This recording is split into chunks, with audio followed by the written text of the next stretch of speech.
Fuck Beast Wars. Nobody likes that fucking cunt-ass show. Beast Wars is the worst Transformers show. Look at the bad animation. It's so fucking bad. You know what's a lot better? Beast Machines. That's a show that everyone loves. I mean, just look at this. The animation is so much nicer and it totally doesn't look bad at all. But yeah, I think the best thing about Beast Machines is all the lovable characters. That's why I made this list. Talking about the top 5 Beast Machines characters. Okay, so there's just so many characters I love talking about. I can't just do a top 5. I need an honorable mention.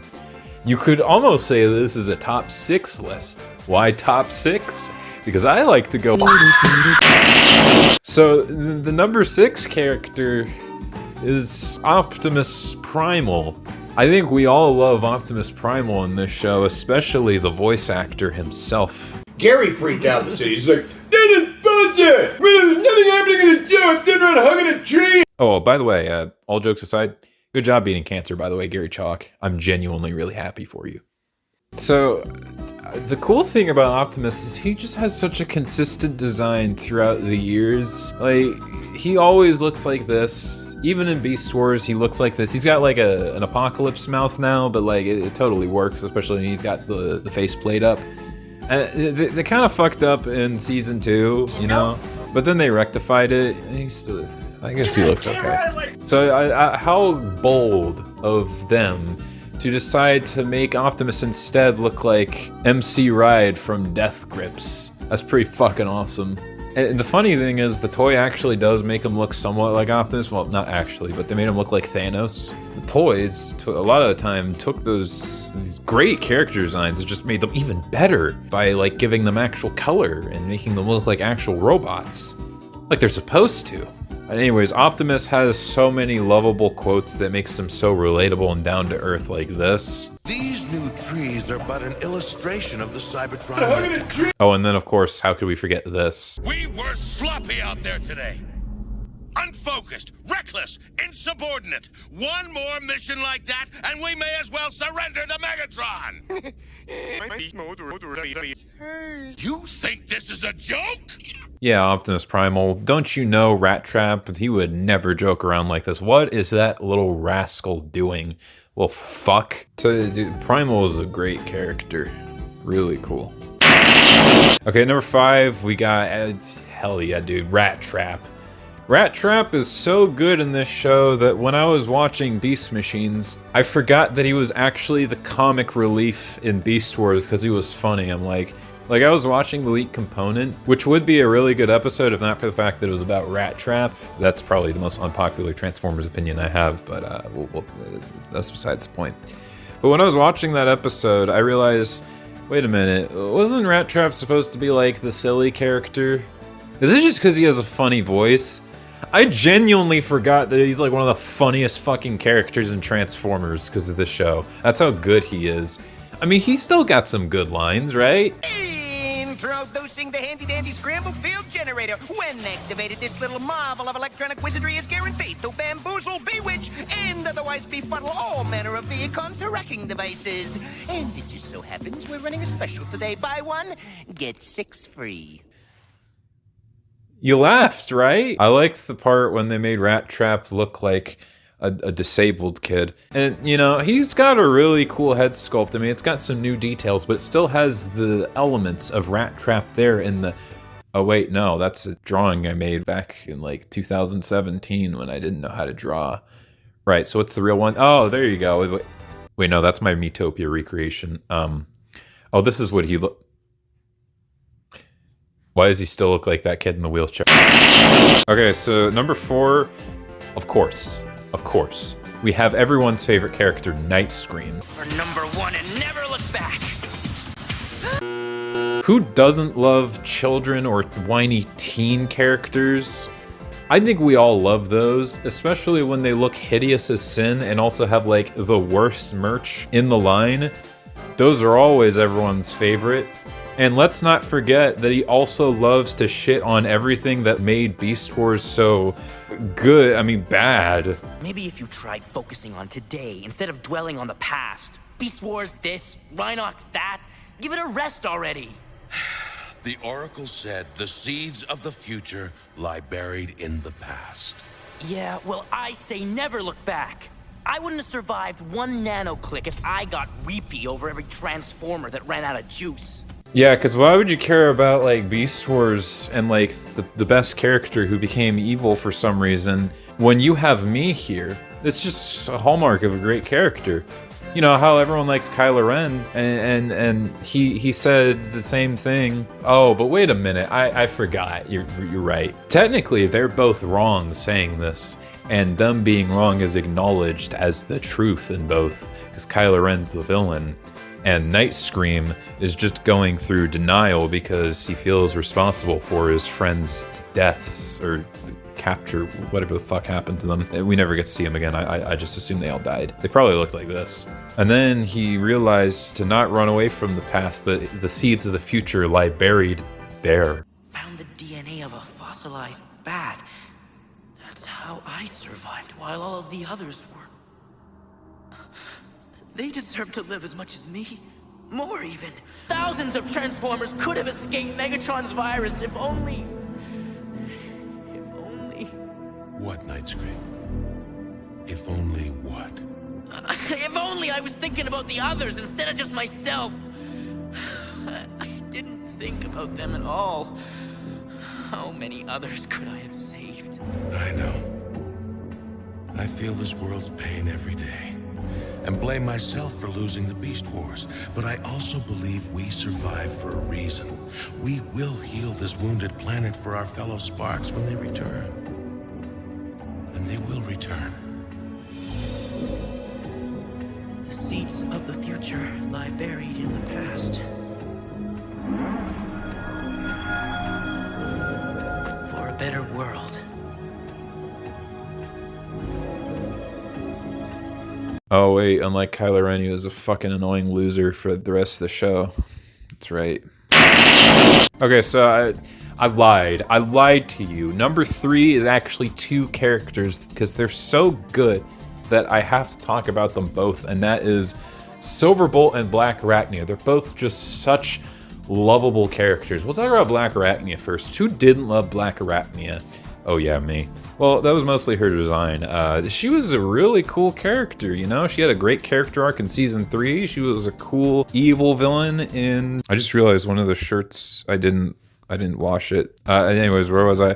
Oh yeah, she was like a cool evil villain that was a badass. She was sultry, and she had like an actually interesting relationship with Silverbolt. Yeah, and then she's none of that in the new show. She's the only character in Beast Wars who like actually cries. It shouldn't be Black Arachnia, it should be Night Scream. And then all she cares about is her good old friend Silverbutt, which, I mean, granted, he is missing. She probably wants him back. And that's why she's such a great character, right? Sure, she has everything that made her so great in the original strip, and she also looks like this. But man, she has a reason to be this way. And I must say, it was so bold on the writers to, once they did bring Silverbolt back, leave Black Arachnia off the show and have her do basically nothing other than like complain to Silverbolt and tell him the plot. No offense, kitten, but I don't take orders from children. Silverbolt, a lot's happened since you've been gone. Not that much. Track and identify. We will get on it immediately, Cheetor. Apparently things have. That was pretty cool. I liked when they did that. They boiled her down to just Silverbolt's girlfriend. That was pretty cool. And then Silverbolt, oh man, we love Silverbolt. He was such a fucking Poindexter in the original show. Such a loser. A bum. A bum! So then they decided to make him brooding, but instead of having him like be understandably depressed about the circumstances, they made the bold decision of just him being pissed off for literally no reason.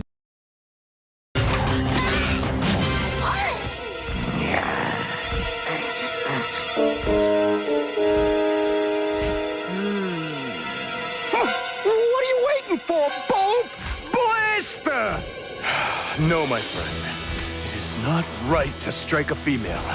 Even a female Predacon. That widow's about as female as a piston! That's my sugar bot! I'm 200%!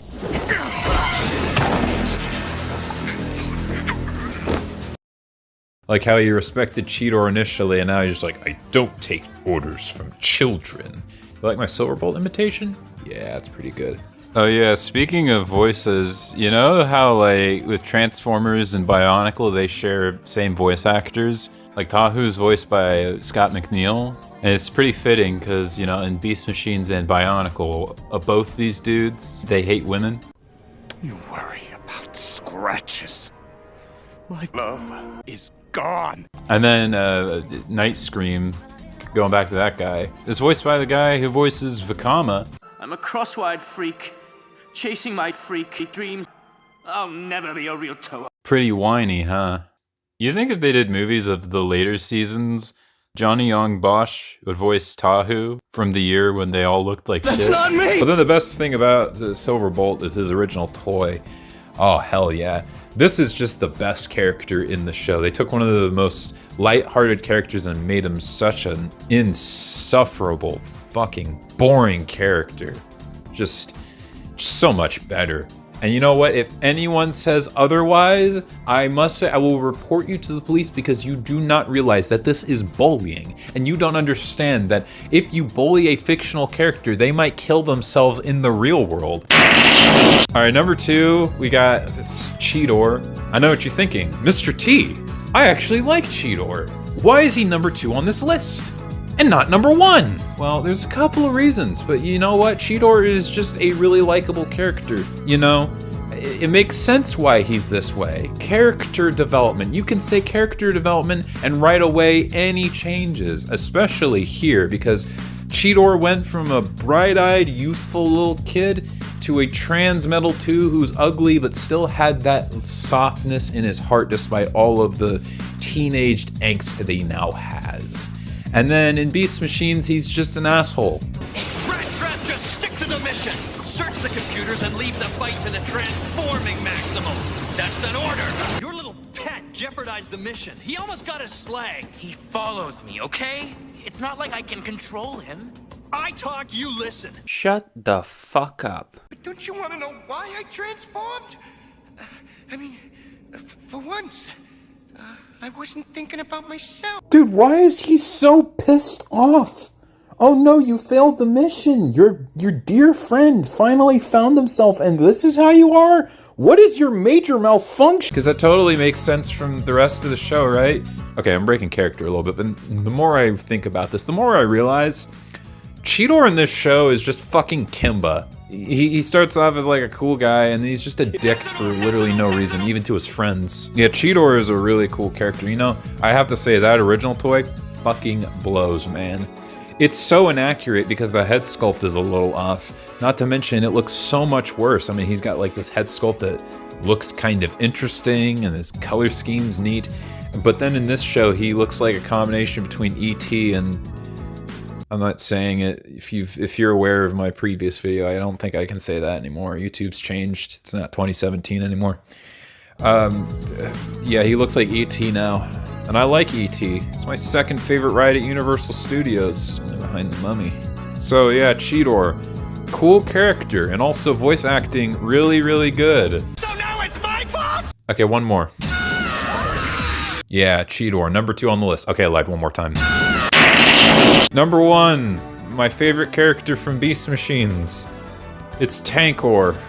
Subverting expectations is great, especially when you don't know what the fuck you're doing and you just ruin a character for literally no reason. Now, you may think this is stupid, but to be fair, they did this to Beast 2, so it makes sense. I like the part that they wrote Rhinox so poorly that the voice actor made him sound insane just to make him sound like he's like out of his mind, even though the show goes out of its way to say, no, Rhinox isn't out of his mind, he's not being corrupted, this is just his choice now. Megatron is the only hope this planet has of achieving technological perfection. Imposter! The Rhinox I knew would never side with Megatron. You think his very spark has been corrupted? Yes, and it's up to us to save him. Maximals, stand down. But Optimus, he Rhinox has made his choice. If we tamper with his mind, then we're no better than Megatron. Rhinox now just hates all plant life, very in character. And if we even think about saving him, we're no better than Megatron. Yeah, that makes perfect sense to me. I like when they made the peaceful guy do the Hitler salute. Also, they set him up as being like the mastermind behind everything for season 1, but then he just instantly lost because he didn't realize that he's in a body that Megatron created. Megatron probably put some fail-safes in his body so he can't kill Megatron. And he didn't just build himself a new one. It was pretty cool. You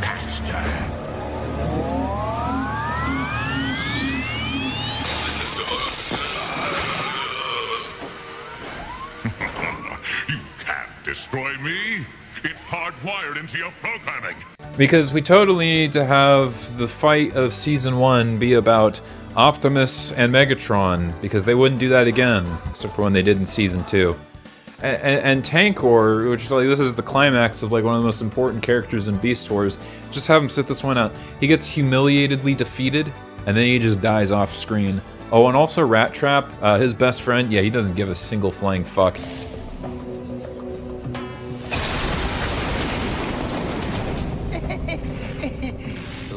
I know that Rhinox did some bad stuff to him, but like, that was your friend for a long time. You're just gonna like blatantly be like, ha ha ha.